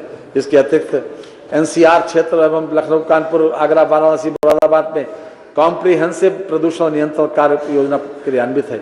सूक्ष्म, लघु एवं मध्यम उद्योग उत्तर प्रदेश पहले MSME के क्षेत्र में एक समृद्ध प्रदेश के रूप में जाना जाता था। वर्तमान सरकार ने ODOP जैसी योजना लाकर परंपरागत उद्योगों को एक नई ऊर्जा प्रदान की है। योजना हेतु 250 करोड़ रुपए की व्यवस्था प्रस्तावित है। उत्तर प्रदेश सूक्ष्म, लघु एवं मध्यम उद्यम तथा निर्यात प्रोत्साहन नीति 2017 प्रख्यापित की गई है। प्रदेश के शहरी एवं ग्रामीण क्षेत्रों के पारंपरिक कारीगरों जैसे बढ़ई, दर्जी, टोकरी, बुनकर, नाई, सुनार, लोहार, कुम्हार, हलवाई आदि पारंपरिक हस्तशिल्पियों की कलाओं के प्रोत्साहन हेतु विश्वकर्मा श्रम सम्मान योजना लागू है। खादी एवं ग्राम उद्योग प्रदेश में मुख्यमंत्री ग्राम उद्योग रोजगार योजना संचालित है, जिसके अंतर्गत 16,000 लोगों को रोजगार उपलब्ध कराए जाने का लक्ष्य है। खादी एवं ग्राम उद्योग में समुचित विकास एवं स्वरोजगार के अवसर उपलब्ध कराए जाने हेतु खादी एवं ग्राम उद्योग विकास एवं सतत स्वरोजगार प्रोत्साहन नीति 2017 गठित की गई है। योजना में एक ग्राम उद्योग समाधान सेल स्थापित किया जा चुका है। जिसमें उद्यमियों की सभी समस्याओं एवं जिज्ञासाओं का निराकरण तात्कालिक रूप से किया जा रहा है। हथकरघा एवं वस्त्रोद्योग, कृषि क्षेत्र के बाद हथकरघा उद्योग उत्तर प्रदेश का सर्वाधिक रोजगार उपलब्ध कराने वाला विकेंद्रीकृत कुटीर उद्योग है। प्रदेश में लगभग 1,91,000 हथकरघा बुनकर एवं लगभग 80,000 हथकरघे हैं। प्रदेश में 2,58,000 पावरलूम एवं लगभग 5,50,000 पावरलूम बुनकर हैं। आगामी वर्ष में वस्त्रोद्योग के क्षेत्र में 25,000 बुनकरों के रोजगार सृजन का लक्ष्य रखा गया है। समाज कल्याण, वृद्धावस्था किसान पेंशन योजना हेतु 1,459 करोड़ रुपए की व्यवस्था प्रस्तावित है। राष्ट्रीय वृद्धावस्था पेंशन योजना हेतु 1,251 करोड़ रुपए की व्यवस्था प्रस्तावित है। राष्ट्रीय पारिवारिक लाभ योजना के अंतर्गत 500 करोड़ रुपए की व्यवस्था प्रस्तावित है। प्रदेश में गरीबी रेखा से नीचे जीवन यापन करने वाले सभी वर्गों के परिवारों के पुत्रियों की शादी हेतु मुख्यमंत्री सामूहिक विवाह योजना प्रारंभ की गई, जिसके लिए 250 करोड़ रुपए की व्यवस्था प्रस्तावित है। अनुसूचित जाति के छात्र छात्राओं हेतु छात्रवृत्ति योजनाओं के लिए 2,035 करोड़ रुपए की व्यवस्था प्रस्तावित है। अनुसूचित जातियों के बालक बालिकाओं के शैक्षिक विकास एवं उत्थान के लिए प्रदेश में 94 राजकीय आश्रम पद्धति विद्यालय संचालित किए जा रहे हैं। पिछड़े वर्ग के छात्र छात्राओं हेतु छात्रवृत्ति योजनाओं के अंतर्गत 1,375 करोड़ रुपए की व्यवस्था प्रस्तावित है। दिव्यांगजन कल्याण, दिव्यांग पेंशन योजना के अंतर्गत 500 रुपए प्रतिमाह प्रति लाभार्थी की दर से पेंशन की दिए जाने हेतु 621 करोड़ रुपए की व्यवस्था प्रस्तावित है। समेकित विशेष माध्यमिक विद्यालयों की स्थापना कराए जाने हेतु 30 करोड़ रुपए की व्यवस्था प्रस्तावित है। दिव्यांग दंपतियों के बच्चों के पालन पोषण हेतु पालनहार योजना प्रस्तावित है, जिसके अंतर्गत गरीबी रेखा के नीचे जीवन यापन करने वाली ऐसी दिव्यांग दंपतियों जिनमें पति पत्नी दोनों दिव्यांग हों अथवा उनमें से एक की मृत्यु हो गई हो और दूसरा दिव्यांग हो अथवा दोनों कुष्ठ के कारण दिव्यांग हों के बच्चों के पालन पोषण हेतु प्रतिमाह अनुदान दिया जाएगा। इस योजना हेतु 25 करोड़ रुपए की व्यवस्था प्रस्तावित है। प्रदेश के सभी 75 जनपदों में शिविर लगाकर दिव्यांगजन को चिन्हित कर कृत्रिम अंग, कैलिपर, ट्राईसाइकिल, व्हील चेयर आदि उपलब्ध कराने हेतु 37 करोड़ रुपए की व्यवस्था प्रस्तावित है। अल्पसंख्यक कल्याण, प्रधानमंत्री जन विकास कार्यक्रम के अंतर्गत अल्पसंख्यक बहुल्य क्षेत्रों में शिक्षा, स्वच्छता, स्वास्थ्य, पेयजल तथा मूलभूत अवस्थापना सुविधाओं में सुधार हेतु 783 करोड़ रुपए की व्यवस्था प्रस्तावित है। मान्यता प्राप्त मदरसों एवं मकतबों में धार्मिक शिक्षा के साथ साथ आधुनिक विषयों की शिक्षा की सुविधा प्रदान किए जाने के उद्देश्य से 479 करोड़ रुपए की व्यवस्था प्रस्तावित है। राजस्व, भू माफियाओं के विरुद्ध प्रभावी कार्रवाई की जा रही है। अब तक 2,39,775 शिकायतें भू माफिया पोर्टल पर दर्ज की गई, जिनमें से 2,36,642 शिकायतें निस्तारित की जा चुकी हैं। एंटी भू माफिया अभियान के अंतर्गत 52,882 हेक्टेयर क्षेत्रफल अवैध अतिक्रमण से मुक्त कराया गया है तथा 21,419 राजस्व बाद, 753 सिविल बाद, 3,437 FIR दर्ज कराई गई हैं। प्रदेश में दैवीय आपदा से प्रभावित परिवारों को राहत प्रदान किए जाने के लिए आगामी वर्ष में राज्य आपदा मोचक निधि हेतु 2,578 करोड़ रुपए की बजट व्यवस्था प्रस्तावित है। राष्ट्रीय आपदा मोचक निधि हेतु 1,000 करोड़ रुपए की व्यवस्था प्रस्तावित है। पूर्व में संचालित मुख्यमंत्री किसान एवं सर्वहित बीमा योजना के स्वरूप में परिवर्तन करते हुए आगामी वर्ष में मुख्यमंत्री कृषक दुर्घटना कल्याण योजना प्रारंभ किए जाने का निर्णय लिया गया है। योजना हेतु 500 करोड़ रुपए की व्यवस्था प्रस्तावित है। आगामी वर्ष में लगभग 73 लाख लाभार्थियों को प्रधानमंत्री जीवन ज्योति बीमा योजना के अंतर्गत बीमा आवरण प्रदान कराए जाने हेतु 99 करोड़ रुपए तथा प्रधानमंत्री सुरक्षा बीमा योजना के अंतर्गत बीमा आवरण प्रदान कराए जाने हेतु 3 करोड़ 60 लाख रुपए की व्यवस्था प्रस्तावित है। आम आदमी बीमा योजना के अंतर्गत लगभग 6 लाख लाभार्थियों को बीमा का लाभ प्रदान कराए जाने हेतु 10 करोड़ रुपए की व्यवस्था प्रस्तावित है। नियोजन, त्वरित आर्थिक विकास योजना प्रदेश में विकास कार्यों को त्वरित गति से क्रियान्वित करने हेतु संचालित है। योजना के अंतर्गत अवस्थापना सुविधाओं से संबंधित यथा सड़क, पुल, पेयजल तथा स्वच्छता, विद्युत व्यवस्था, शिक्षा, विद्युत व्यवस्था हेतु भवन निर्माण आदि को प्राथमिकता पर कराया जाना परिकल्पित है। योजना हेतु 1,000 करोड़ रुपए की व्यवस्था प्रस्तावित है।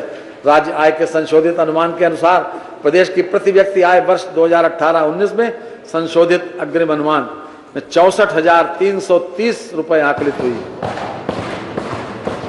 नेपाल अंतर्राष्ट्रीय सीमा से लगे 7 जनपदों तथा यथा पीलीभीत, लखीमपुर खीरी, बहराइच, श्रावस्ती, सिद्धार्थनगर, बलरामपुर एवं महाराजगंज के 21 विकास खंडों में योजना कार्यान्वित है। बॉर्डर एरिया डेवलपमेंट कार्यक्रम के अंतर्गत 74 करोड़ रुपए की व्यवस्था प्रस्तावित है।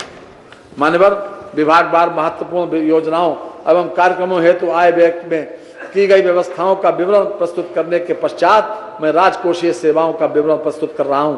राजकोषीय सेवाएं: राज्य वस्तु एवं सेवा कर तथा मूल्य संवर्धित कर। राज्य वस्तु एवं सेवा कर तथा मूल्य संवर्धित कर से राजस्व प्राप्ति का अनुमान 91,568 करोड़ रुपए निर्धारित किया गया है। आबकारी शुल्क से राजस्व प्राप्ति का अनुमान 37,500 करोड़ रुपए है।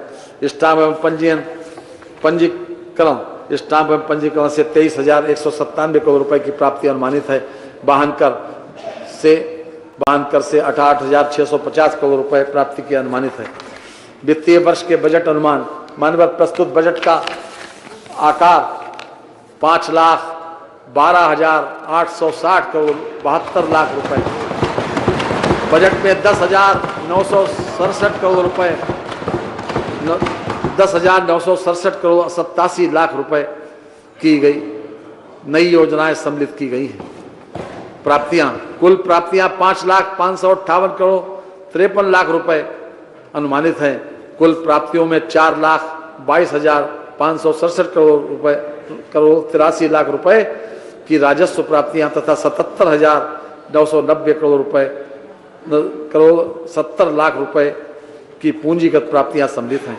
राजस्व प्राप्तियों में कर राजस्व का अंश 3,18,884 करोड़ 17 लाख रुपए है। इसमें स्वयं का कर राजस्व 1,66,021 करोड़ रुपए तथा केंद्रीय करों में राज्य का अंश 1,52,863 करोड़ 17 लाख रुपए सम्मिलित है। व्यय: कुल व्यय 5,12,860 करोड़ 72 लाख रुपए अनुमानित है। कुल व्यय में 3,95,116 करोड़ राजस्व लेखे का व्यय है तथा 1,17,743 करोड़ 77 लाख रुपए पूंजी लेखे का व्यय है। समेकित निधि की प्राप्तियों से कुल व्यय घटाने के पश्चात 12,302 करोड़ 19 लाख रुपए का घाटा अनुमानित है। लोक लेखे से 8,500 करोड़ रुपए की शुद्ध प्राप्तियां अनुमानित है। समस्त लेन देन का शुद्ध परिणाम 3,802 करोड़ 19 लाख रुपए ऋणात्मक अनुमानित है। अंतिम शेष प्रारंभिक शेष 22,322 करोड़ 87 लाख रुपए को हिसाब में लेते हुए अंतिम शेष 18,520 करोड़ 68 लाख रुपए रहना अनुमानित है। राजस्व बचत 27,450 करोड़ 88 लाख रुपए अनुमानित है। राजकोषीय घाटा 53,195 करोड़ 46 लाख रुपए अनुमानित है, जो वर्ष के लिए अनुमानित सकल राज्य घरेलू उत्पाद का 2.97% है। FRBM की सीमा के अंतर्गत है। राज्य की ऋणग्रस्तता सकल राज्य घरेलू उत्पाद का 28.8% अनुमानित है। मान्यवर, मैं माननीय मुख्यमंत्री जी एवं माननीय वित्त राज्य मंत्री जी तथा मंत्री परिषद के माननीय दोनों उप मुख्यमंत्रियों तथा सभी माननीय सदस्यों का अत्यंत आभारी हूं, जिनके सहयोग एवं परामर्श से बजट प्रस्तुत करने में सक्षम हो सका हूं। मैं अपर मुख्य सचिव वित्त एवं वित्त आयुक्त, प्रमुख सचिव वित्त और वित्त विभाग के अधिकारियों एवं कर्मचारियों तथा सभी विभागों के अधिकारियों एवं कर्मचारियों के प्रति अपना आभार प्रकट करता हूं, जिन्होंने इस बजट को तैयार करने में बहुमूल्य सहयोग प्रदान किया है।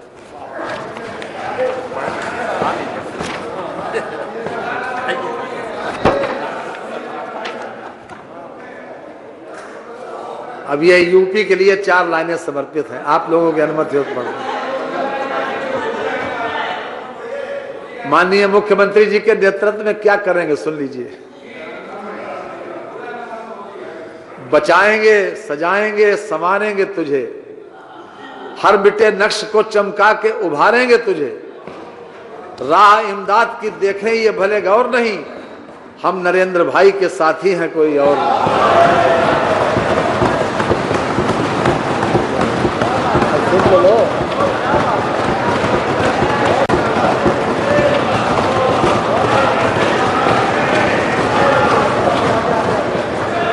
हम वो गुंचे हैं जो बिजली पे हंसा करते हैं, हम वो दीपक हैं जो आंधी में जला करते हैं।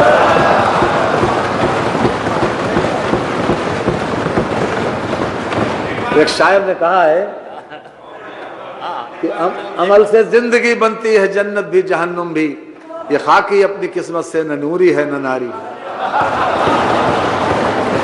और अंतिम कि खुदी को कर बुलंद इतना कि हर तकदीर से पहले खुदा बंदे से ये पूछे बता तेरी रजा क्या है। और दुष्यंत कुमार ने कहा था कि कौन कहता है कि आकाश में सुराख नहीं हो सकता, एक पत्थर तो जरा दिल से उछालो यार। इन्हीं शब्दों के साथ मान्यवर मैं वित्तीय वर्ष 2020-21 का बजट इस सदन में उपस्थित सभी सम्मानित जनप्रतिनिधियों के माध्यम से प्रदेश की जनता को समर्पित करता हूं। मान्यवर मैं आपका आभारी हूं कि आपने आज के इस मौके पर माननीय मुख्यमंत्री योगी आदित्यनाथ जी के नेतृत्व में ये चौथा बजट हमको पेश करने की अनुमति दी। मैं आपके माध्यम से पूरे सदन को धन्यवाद देता हूं कि आपने इस सहयोग के लिए बहुत बहुत धन्यवाद।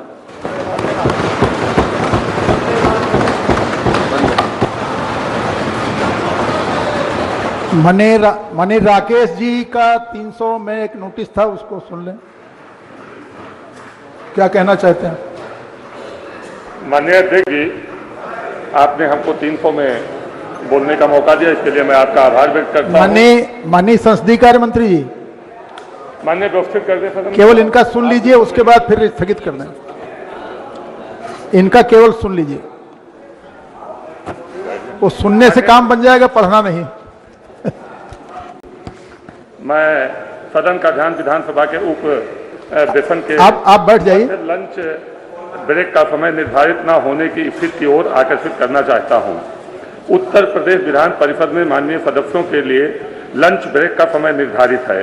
देश की राज्यसभा की संसद की भांति लोकसभा की संसद में वर्तमान में लंच ब्रेक का समय निर्धारित किया जा चुका है।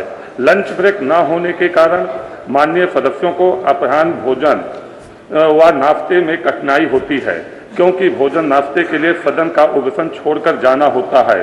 उस अवधि में तमाम आवश्यक कार्यवाही से माननीय सदस्यों को वंचित होना पड़ता है, तमाम जानकारियां अधूरी रह जाती हैं।